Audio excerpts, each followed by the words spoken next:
Hi guys, sorry to interrupt your video. Just a quick plea, subscribe to my channel please. If you haven't done it already, subscribe. Tell your friends, subscribe. Thanks. Right, pedestrians walking in the road. And we want to turn left at the junction. So what's the decent thing to do? Let them go. Let them go. Don't run them over. Buy them some chips. Give way to them. Oh, I see. We don't stop and wave them. We might stop and give way to them. But we certainly wouldn't wave at them. No. Or invite them out or anything like that. How should you react to inexperienced drivers? Be nice. Be patient. I know it's annoying, but you know. Be patient, prepare for them to react more slowly. Fair enough. Where should you take particular care to look for motorcyclists and cyclists? Well, at junctions, because they're hidden behind the pillars. And parked cars and all sorts of stuff. So junctions is where I would take particular care. I mean, I look anyway, but you know, that's where you are most likely to miss them. That makes sense. Which is the most vulnerable road user? Anyone who doesn't have a load of metal wrapped around them. Boom.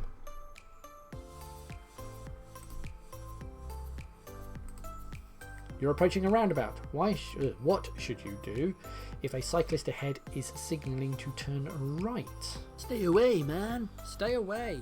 Well, I would stay back from them because they could take any lane, can't they? That's what I said. As we saw from that rules for cyclists, they can go on the left or the right to turn right at a roundabout. So, give them room.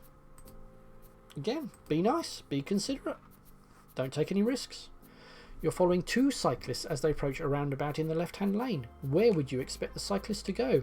Well, I would expect them to go anywhere, because they've been told to use the left-hand lane to go in any direction. To infinity and beyond. Hurrah!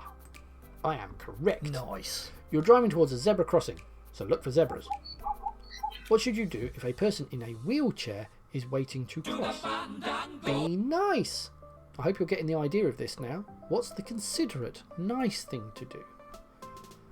I would be prepared to stop. Yes. But never invite somebody out. No. Who may use a two-can crossing? Two can cross. Two wheels, two modes of transport. Cyclists and pedestrians. Yeah, because it's a crossing, isn't it? A horse rider is in the left-hand lane approaching a roundabout. Where should you expect the rider to go? Anywhere. In any direction, because they've been told to use the left-hand lane. Same as bicyclists. Sheep. What should you do when you're passing loose sheep on the road? Briefly sound your horn. No. Go very slowly. Yes. Pass quickly but quietly. No. Herd them to one side of the road. Just leave them around. They'll spook anyway as soon as you turn up. But you've got to go slowly because they're all very stupid and they might run out in front of your car and they'll make a big dent and of course you might kill it. They can be unpredictable and they can run around basically. And of course remember, it might not be you that scares them. Something else that you haven't seen could scare them back in front of your car. A group of girls is scary. You aren't always the scariest thing. Oh look, it's one of those signs you get on the back of a school bus. Where would you see this sign? On the rear of a school bus? Actually, technically, it can be anywhere. Could be on the front or the rear. Alright.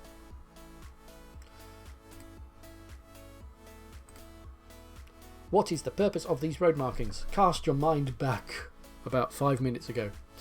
I told you it's so that everybody can see everybody. That's basically it. So to ensure children can see and be seen when they're crossing the road. I'm liking that. There might be a better option though. To enable teachers to have clear access to school. No. To ensure delivery. No. To ensure people. No. There you go. See and be seen. Vision. So the little darlings can see a car coming at them.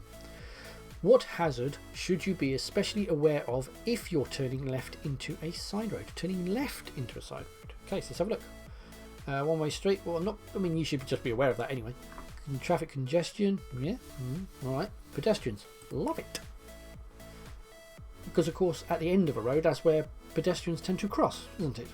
So I would be especially aware of that All this stuff you should be aware of anyway in normal driving. Well, all of it really, but especially at pedestrians at a crossing, at a end of a junction, because that's where people cross. Which sign means that there may be people walking along the road? Right. Well, it would be a warning. So which sign means that there may be people walking along the road? It'd be a warning sign, so it's going to be one of these, right? And it says, people. So you've got child and adult together make pedestrians. That one. That's a zebra crossing. Remember, the other two are orders. Ooh, there you go. Why should these road markers be kept clear? To allow children to be dropped off? No. To allow teachers to depart? No. To allow children to be picked up? No. To allow children to see and be seen? Yes. We've done this one. See and be seen. We know it's correct. It was correct last time. You've just passed your driving test. Congratulations. Hey, thank you. How can you reduce your risk of being involved in a collision? Let's have a look. By always staying close to the vehicle in front. No, that's horrendous. By never going. No. By staying in the left lane. No. By taking further training. Love it. Such as the Pass Plus course, for instance. Let someone else drive? Rude. Basically, the more experience you get and the more courses you go on, the better driver you are. Like I did my advanced driving test, for instance. You don't have to become a driving instructor. But I just did it for fun. And I learned a lot of stuff, and that's what I'm giving you. What should you do when you see an older person about to cross the road ahead? Be nice. Well, be considerate. So, expect them to wait for you to pass. Speed up to get past them quickly. No. Stop and wave them across the road. No. Be careful. They may misjudge your speed. Yes, they might. Be careful. Keep an eye on them. Of course, they're about to cross the road, so they're still on the pavement. They might step out, they might not. So therefore, you've got to be careful. They might even fall into the road. I've seen many an old person crash and burn whilst I've been out doing my driving lessons. You're driving at night. What should you do if you're dazzled by a vehicle behind you? I'm dazzled. Set your mirror to the anti-dazzle position. Boom! Have some of that! Nice. There's a switch on the mirror, or you can just tilt it. There's normally either a twisty switch or a poppy switch thing. You either go backwards and forwards or twist. Or, in fact, my car, because it's fancy, it's photochromatic, so it changes colour. But it makes the car behind you, makes the lights dimmer. So if you're dazzled, you flick the switch, so you don't get the light firing into your eyeballs. Well, I never. Set your mirror to dazzle the other driver. Have some of Give it that. back. Brake sharply to a stop so they crash into the back of your car. Switch your rear lights on and off. No. Just flick the switch. Marvellous. What does this sign mean? It's an order and it's blue, therefore it is a positive action. Therefore these pedestrians and cyclists can use it. So therefore, I'm thinking... A route for pedestrians only? No. A route for cyclists only? No. A route for pedestrians and cyclists. Good. Why do motorcyclists use dipped headlights in daylight? See and be seen at the end of the day, isn't it? Said earlier on when he asked us the questions about the high-vis clothing. So a rider can be seen more easily. That's it. That's why by law all cars have got to have day running lights now. All new cars have to have day running lights, which are those strip LEDs. So that if you go in and out under shadows, shadows under trees and things like that, in and out of dappled light, then you can still be seen. That's what it's for. Initially, motorcycles were in uproar because they were saying, well, that makes it harder for you to see me now because everybody else has got their lights on. But, hey-ho. That's the law, so there you go. There you go. See and be seen. Oh, you know this one. Tell me. School bus. School bus. Good.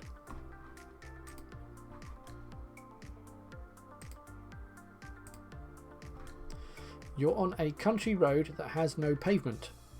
What should you anticipate finding on your side of the road? No pavement. What would I expect on my side of the road? Well, going back to previous, I'm thinking them pedestrians. Because them people, they gotta walk somewhere, boy. You know? You know it, honey. Which road users are most difficult to see when you're reversing your car? Teeny people! Teeny people! Teeny weeny. There's some teeny people. Teeny weeny people. Because you've got to All the seats in the way, you can't see, can you? Small people. So little people. Squishies. Because if you hit them, they go... and maybe snap. What should you do when you're approaching this crossing? Well, we've got 2 pedestrians waiting to cross the road, so therefore I would prepare to slow down and stop. Yes. Because it is the decent thing to do. Yes. Yes. So be courteous and prepare to stop. Don't wave people across, because this could be dangerous if another vehicle is approaching the crossing. Yes, they're not wrong, you know. How should you overtake horse riders? Slow and wide. And if in doubt, wait for them to wave you past. Drive up close and overtake as soon as possible? No. Speed isn't important, but allow plenty of room? No. Use your horn? God, no. Drive slowly and leave plenty of room? Yes. By Jove, that is correct. This junction, controlled by traffic lights, has a marked area between 2 stoplights. What's this for then? Eh? Right, well, I mean, there's a clue there because there's a picture of a bicycle. So, to allow taxis to position in front of other traffic? No. To allow people with disabilities to cross the road? No. To allow cyclists and pedestrians to cross the road together? No. To allow cyclists to position in front of other traffic? Yes. It's an advanced stop line. So, a car has to stop at this line here. Stop. So that cyclists can get up and they can fill that bit up. But the law states that you must stop by that line. But if you can't stop by that one, but you can stop by that one, then you must stop at least by the second one. All right? Stop. What does this mean then? Well, it's blue in it. It's blue. It's an information sign because it's rectangular. Again, I've forgotten what it's called. Road and traffic signs. I can work that out. Make sure you've watched it. It explains it all. It's a with flow cycle path or route. Right? Because if it was a contraflow, there'd be an arrow pointing down. With flow cycle lane. I'll have that. Love that. There's no picture of a bus. No cycles or buses. No, that would be a red circle, wouldn't it? It's an order. Yes. Good. Oh, he shoots his scores 100%. Thank you very much. Thank you for watching, ladies and gentlemen. If you like what I'm doing, hit the subscribe button. Alright. Thanks very much. Enjoy. Hope you get on really well with your theory. You know. Alright. Hope this helped. You take care now.